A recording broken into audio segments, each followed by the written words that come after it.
EVM के विरोध में आज धरना हुआ, आप विचार जानना चाहेंगे? देखो, पहले तो मैं डॉक्टर सुरेश गवई बाबा साहब का वंश नहीं हूँ। अच्छा। बाबा साहब भीम सैनिक हूँ।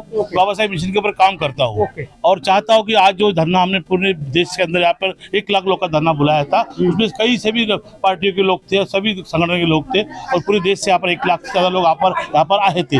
और इसका मतलब था कि देश के अंदर जो हमारा राइट्स ऑफ वोट, जो फंडामेंटल मौलिक अधिकार हमारा ईवीएम मशीन में छीना जा रहा है। वो कैसा छीना जा रहा है कि ईवीएम मशीन के अंदर प्रोग्रामिंग करके सॉफ्टवेयर डाल के वो हमारे वोट को बदल देती है और वो जीत के आती है। इसीलिए आज हमने पूरे देश के अंदर कॉल किया था मेश्राम साहब जी ने और हमारे सभी संगठन ने। मैं अखिल भारतीय मताधिकार समिति पूरे देश में चलाता हूँ और 2018 में पहले मैंने जंतर मंतर के ऊपर आंदोलन किया था, तो ईवीएम तोड़ा था। उसके बाद में हमारे वकील वक्ताओं ने भी वो इसके ऊपर बहुत काम किया है और आने वाले दिनों पूरे भारत के अंदर जहाँ जितने भी लोग यहाँ पर आए हैं वो गाँव के अंदर जहाँ बूथ के ऊपर ये काम करेंगे और ईवीएम को हम लोग बैन करेंगे और उसको हम बहिष्कार करेंगे। ऐसे हम यहाँ से पूरे भारतवासियों को अपील करते हैं। लेकिन आप ये आंदोलन लगातार हो रहा है, अभी भी कई लोग बोल भी दिए हैं कि ईवीएम तोड़ दिया जाएगा, लेकिन ऐसा न समाज जागरूक हो रहा है, न संगठन समाज नेता इकट्ठा हो रहे हैं और चुनाव नजदीक आ गया है, तो ईवीएम का कोई विकल्प दिखाई नहीं दे रहा। देखो, नेता एक हो जाओ, अलग हो जाओ, नेता कोई भी हमारे ऊपर मतदाताओं पर डिपेंड होता है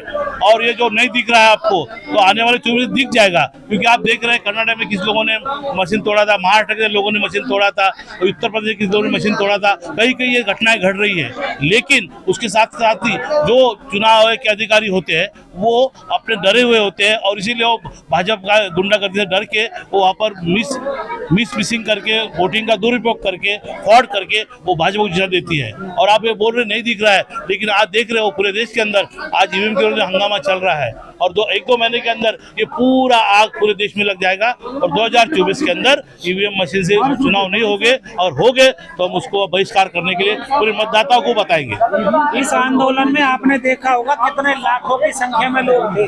गवई साहब, आप ईवीएम के खिलाफ में जेल गए थे 2019 के लगभग, लेकिन फिर भी सरकार आपकी बात नहीं सुनी और इस वक्त लगातार आंदोलन हो रहा है लेकिन सरकार बात नहीं सुन रही, तो इसका विकल्प क्या होगा? चुनाव आयोग कह रहा है कि ईवीएम में कोई गड़बड़ी नहीं है। चुनाव आयोग तो यही कहेगा क्योंकि वो मानव धांधली कर सकता है, लेकिन इसका जो विकास आएगा, इसका जो ऑप्शन रहेगा, वो जो मतदाता देश का है उन्हें हम जागरूक करेंगे। गांव-गांव जाएंगे, हर बूथ पे जाएंगे, हर खेड़े में जाएंगे, हर जिला में जाएंगे और जो हमारे मेश्राम साहब जी गांव-गांव में उन्होंने कमेटियां बनाया और जो संगठन मेश्राम साहब के साथ में काम करे उस संगठन को हम जागरूक करेंगे और आने वाले दिनों के अंदर कोई भी हालत में बीजेपी का कमल चुन के नहीं आएगा। इसका मैं ऐसे पूरे भारतवासियों को अपील करता हूँ। आप क्या कहना चाहेंगे जो नेता हैं चुने हुए विपक्ष के, वो तो ईवीएम के खिलाफ रोड पे उतर नहीं रही है, तो जनता उतर रही है, तो जनता का नुकसान सत्यानाश हो रहा है ना। नेताओं का नेताओं तो ईडी आईडी इनकम टैक्स आएगा तो नेताओं को अंदर डाल देते हैं, इसलिए वो डर जाते हैं। लेकिन हम नेताओं के विरोध में जो मतदाता होता है, जनता होती है, वही उसके लिए काम करेगा और जनता ही नेता को चुन के लाती है। तो नेता आएंगे जाएंगे, लेकिन देश का लोकतंत्र बचना चाहिए नेता से। डॉक्टर साहब क्या कहना चाहेंगे जो जनता को ठगिया महसूस कर रही है? नेता जब चाहता किधर चला जाता है, उसका मन करता है उधर चला जाता है। अरे उसके पास ईडी आईडी लगा तो भाग जाएगा ना, डर तो होगा ना, वो डरता है ना जेल में जाने के लिए। तो बाद में उसको जो मतदाता आता है वो तो टूटने वाला ही है और टूटेगा तो वो बटेगा, फूटेगा।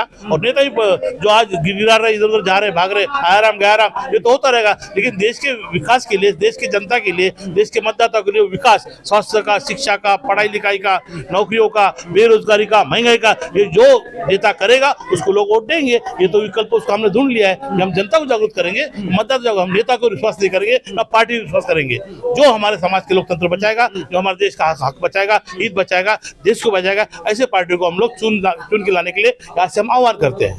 क्या लोकतंत्र बदल गया है 2024 से पहले का लोकतंत्र और अब के लोकतंत्र में?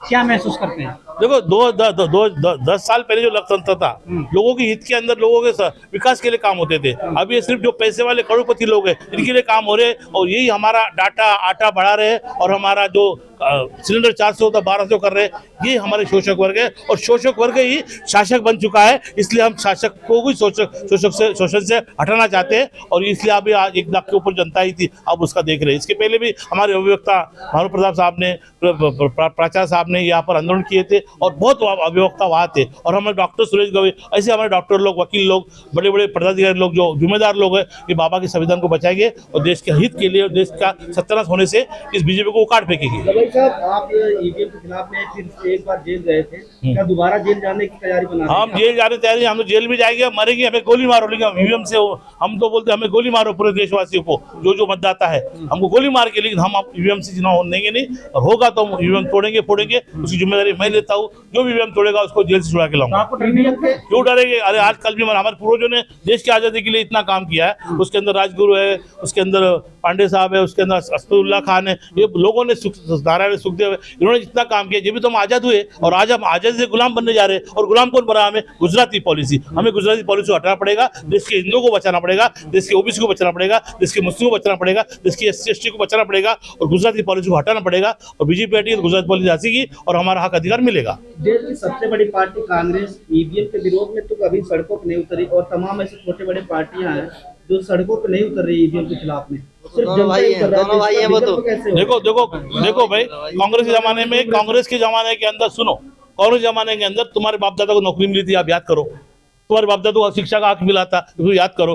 आप उन्होंने जिस गलतियां की होंगी उनका उनको भुगता, 4 साल 15 साल वो भुगत रहे ना, उनको लोगों ने हटाया ना, तो अभी तो उनको डर तो पैदा हो चुका है। अगर हम लोगों के लिए काम नहीं करेंगे, लोगों में उखाड़ फेंकेंगी। और इसलिए बीजेपी सरकार आई है और कांग्रेस नहीं लड़ेगी, तो उसके लिए हम मतदाता लड़ेंगे। और वो हमारे लोकतंत्र को बचाना चाहती है, देश का संविधान बचाना चाहती है, हमारे गरीबों का हक बचाना चाहती है, शिक्षा, स्वास्थ्य और बचाना चाहते हैं। हम कांग्रेस के लिए क्यों बुरा करेंगे? अगर कांग्रेस हमारे लिए बुरा करेगा, उसको फिर उखाड़ फेंकेंगे, थर्ड मोर्चा निकालेंगे हम लोग। लेकिन आज के डेट के अंदर मजबूत 2 सरकारें हैं, एक बीजेपी और कांग्रेस है। और कांग्रेस जमाने में तुम्हारे बाप दादा ने नौकरी की, शिक्षा मिला, स्वास्थ्य मिला, आरक्षण मिला, बड़े बड़े इंडस्ट्रीज खोली गई, बड़े बड़े नौकरियां गया, बड़े बड़े रेलवे में जॉब मिले। आज रेलवे प्राइवेट हो गया, निजीकरण आ गया, शिक्षा में निजीकरण आ गया। ये किसी जमाने में है? ये भाजपा सरकार के जमाने में है। तो हमको सोचना पड़ेगा। हमें कांग्रेस जो हम नाम रख रहे हैं, रखो, तुम्हारा ताकत जीत के आने की, तुम भी लड़ो, तुम भी पैसा खड़ा करो और तुम भी लोकसभा में खड़ा हो। तुम लोकसभा चुन के आते नहीं, पैसा खाने के लिए खड़ा रहते हो, उनका वोट खाते, इसका वोट खाते, अलग अलग पार्टियां बनाते, अलग संगठन बनाते और बाबा साहब से देश से गद्दारी करते हो। तो मैं विपक्षों को भी ये बोलना चाहता हूँ और मतदाताओं को बोलना चाहता हूँ। और जो किसी को बदनाम करती है वो पहले अपने झांकना चाहिए कि मैं कौन हूँ, मैं कहाँ से पैदा हुआ, मेरे लिए किसने शिक्षा प्राप्त की, मेरे देश का किसने इंडस्ट्री बनाई, किसने IIM बनाया, किसने हॉस्पिटल बनाया, किसने शिक्षा दी, किसने स्वास्थ्य दिया। आज क्यों हम बोलने चल रहे हैं? हमारा साथ कैसा है, आज हमारे बच्चे कैसे स्कूल में पढ़ रहे हैं। इन्होंने आने के बाद में 40 लाख स्कूलों ने प्राइवेट किया और हर गांव के अंदर बच्चा प्राइवेट पढ़ेगा, गरीब का बच्चा, मजदूरी करने का बच्चा कैसा पढ़ेगा? इसलिए हमको बीजेपी सरकार को हटाना जरूरी है और सॉफ्ट सरकार लाना है। सॉफ्ट सरकार कोई भी रहे, लेकिन वो देश के हित में, लोकतंत्र के हित में होना चाहिए। जय भीम। इंडिया गठबंधन खंड खंड हो गया है और अब बीजेपी कह रही है कि इंडिया गठबंधन वाले घबरा रहे हैं, इसलिए ईवीएम का आरोप रोना रो रहा है। वो कोई गठबंधन, कोई गठबंधन रहो, देश की जनता समय बड़ी होती है, देश की आवाम समय बड़ी होती है, देश का मतदार समय बड़ा होता है। वो टूटे फूटे, लड़े, मरे, आत्महत्या करे, हमें उससे कुछ मतलब नहीं है। लेकिन देश की जनता जागरूक हो चुकी है, जो कोई गठबंधन को डरती नहीं है। इंडिया गठबंधन जीत के आएगा तो देश का भला होगा। इंडिया गठबंधन के साथ में जो खड़े होंगे वो देश के संविधान को बचाएंगे, लोकतंत्र को बचाएंगे। मैं इंडिया में काम नहीं करता हूँ, मैं इंडिया का आदमी हूँ, मैं इंडियन हूँ, तो मेरा काम है इंडिया बचना चाहिए। वो कोई भी बचाए इंडिया, तो इंडिया का उनके बाप का होगा इंडिया गठबंधन के।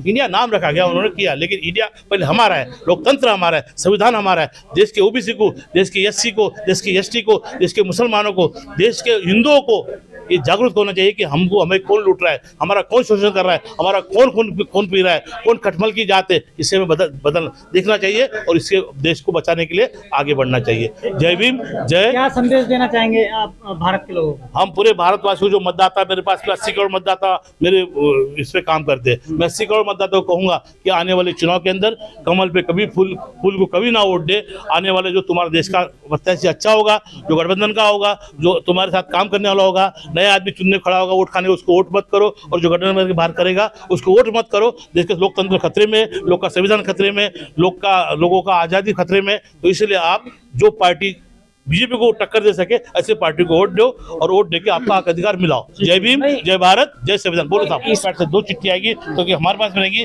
और एक हमारा साइन रहेगा और वहाँ पर डब्बे में डालेंगे, फिर गिनती करो। मान्यवर, इस बात से मैं आपकी सहमत नहीं हूँ, क्योंकि हमारे आने वाले कल में जो अब चुनाव होगा, उस चुनाव में अभी तक ईवीएम से मेहनत कर रहे हैं ना महीनों से, और जब चुनाव लड़ेंगे यदि सबके नाम है तो उसी टाइम बैलेट पेपर छपता है, ठीक है। तो इसीलिए कोई उसमें मेहनत नहीं लगेगी, और जब चुनाव होगा वही सस्ता होगा, वरना बैलेट पेपर से अलावा कोई सस्ता नहीं होगा।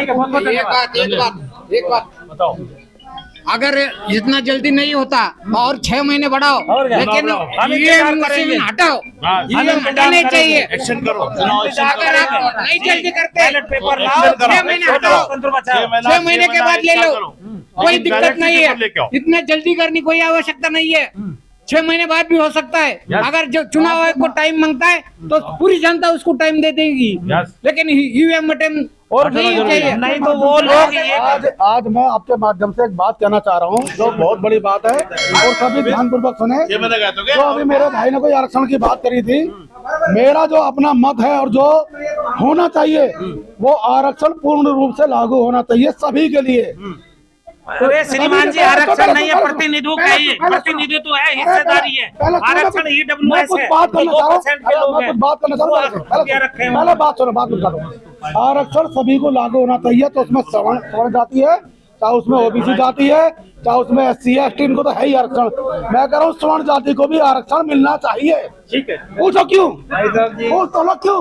सबसे पहले ये है, अगर आरक्षण स्वर्ण जाति को भी मिलेगा और हमें भी पूरा मिलेगा के अनुसार, तो परसेंटेज के अनुसार स्वर्ण जाति कितनी है? 15%, और हम कितने हैं? 3%। जो भी मान लो इनको, हम कितने? 85%। मैं आपको फिर लूंगा एक अपने लाइव इनके